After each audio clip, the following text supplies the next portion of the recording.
What is up, everyone? Welcome back to another video. And with Monster Hunter World selling over 6 million copies, both digital and physical, and me previously making a video of 5 monsters that I would like to see in World, me and Angel started thinking, what if we made a list of 5 monsters that would make sense in World? Now, before we begin the video, I just have to say that the monsters we chose for this list are based on our opinions and believes that these monsters will make absolute sense in World, and we are not going to be using any monsters that have been westernized. So, this list consists of brand new monsters that haven't been westernized. So, with that message being said, let's go down the list. Coming in number 5 is the Cerberus. I already talked about this monster in a previous video, but after doing some research and talking to Angel, we realized that the Cerberus would really make sense in World. Now, before people start commenting saying that this monster is a bad choice, just hear me out. Place this monster at the very top of the ancient forest. Place it behind the dam, making it its habitat, his home. Now, of course, he could roam around the beach looking for food, and in Area 1, where you can spot him the moment you get out of camp. Now, let's just say that you're hunting a Rathalos, and you know, if you make him hit that dam, the water will break through, sweeping everything in the way, including you and the Rathalos. But what if it misses the Rathalos and you continue to fight? Then, out of nowhere, here comes the Cerberus, and it's furious. You have destroyed its home, and it's going to attack the first thing it sees. Now, if it sees you, the hunter, first, it would ignore the Rathalos, thinking that it was you who destroyed the dam. But if it sees the Rathalos first, it would trigger a turf war. Now, this is my favorite part. With the turf war, the Rathalos could swing back, flying, and it's glaring at the Cerberus, waiting to strike. And the moment those talons could even feel the fur on the Cerberus, you see the Cerberus swing a tree, causing it to shatter and causing the Rathalos to fall to the ground, giving you the advantage. Then, after the turf war, it leaves to gather more wood to repair the dam. Now tell me if that makes sense or not. Coming in number 4 is the Gogomore, aka the infamous spider monkey. That's right, but not just any normal monkey. I'm talking about the hardcore Gogomore, a fanged beast that can literally use the environment against you. Now, this monster will fit perfectly in World, specifically in the ancient forest and Coral Highlands, due to the fact that there's a lot of places for him to swing and use the environment in battle. Now, you can't fight the Gogomore without its baby, the Kokomoa.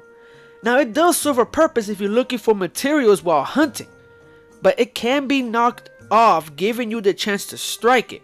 But damage it too much and it will send the Gogomore into a parental frenzy, doubling its attack speed, causing attack to skyrocket. Now let's talk about turf wars.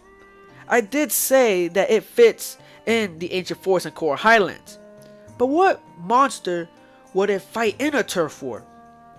You guessed it, Kuluyaku.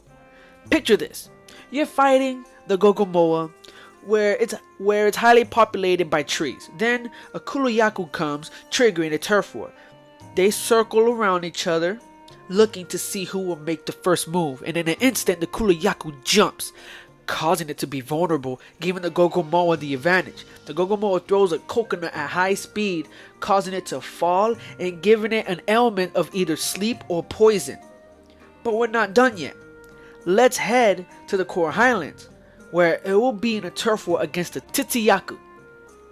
Titiyaku would try to flash the Gogomore, but before it even gets the chance, the Gogomore will shoot its web above the Yaku, begins to shake, causing multiple rocks and medium-sized boulders to fall down, making the Yaku dizzy.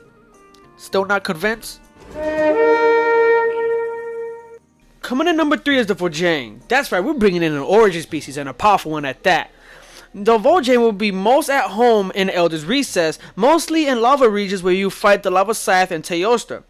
As to turf wars, you could really see a Vol'jang fighting against a Teostra and Near Gigante, maybe being the only monster that can repel a Near Gigante, in our opinion, of course.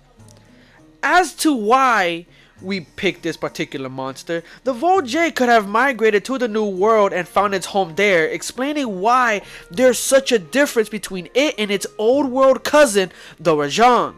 There isn't really much we could say due to the lack of info on the Voljang, but from what we've seen from videos of other hunters fighting the Voljang, it does give us a lot of incentive to why we added this monster to the list.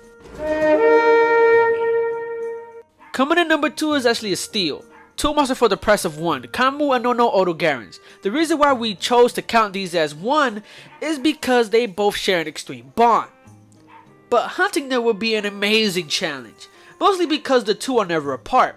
But to make things worse, if you kill one, the other will howl in despair before going into a horrifying rage.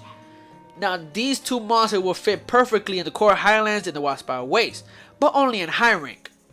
As for Turf Wars, the Kamu and Nono will take on the Odogaran at the Acorah Highlands. Picture the couple fighting what could be their distant relative for the food that exists for them there. On the other hand, in the Waspire Waste, the two would take on the Diablos for territorial reasons. The 2 wolves will circle the Diablos, and the minute the Diablos will lunge forward, Kamu or Nono will rush forward, biting its leg, making an opening for the other to bite the other leg and toppling the predator to the ground. Now that's an epic duo. Coming in number 1, and this is my favorite part so far, is Acorah Vishimu. Why? It's a fucking crystallized scorpion, that's why. Now this monster will fit perfectly, and I mean perfectly, in the Elder's Recess. Mostly in areas where there's crystals. But the prime target for this monster will be the Dodogama due to the fact that the monster is the weakest predator in the Elder's Recess. But that's not the reason why I chose this monster. The reason will amaze you. This monster could literally regrow body limbs and change his attack patterns as long as he still has his tail while fighting. But even if you get the chance to cut it off, the Acorah would not allow you to carve because it would eat its own tail and run off.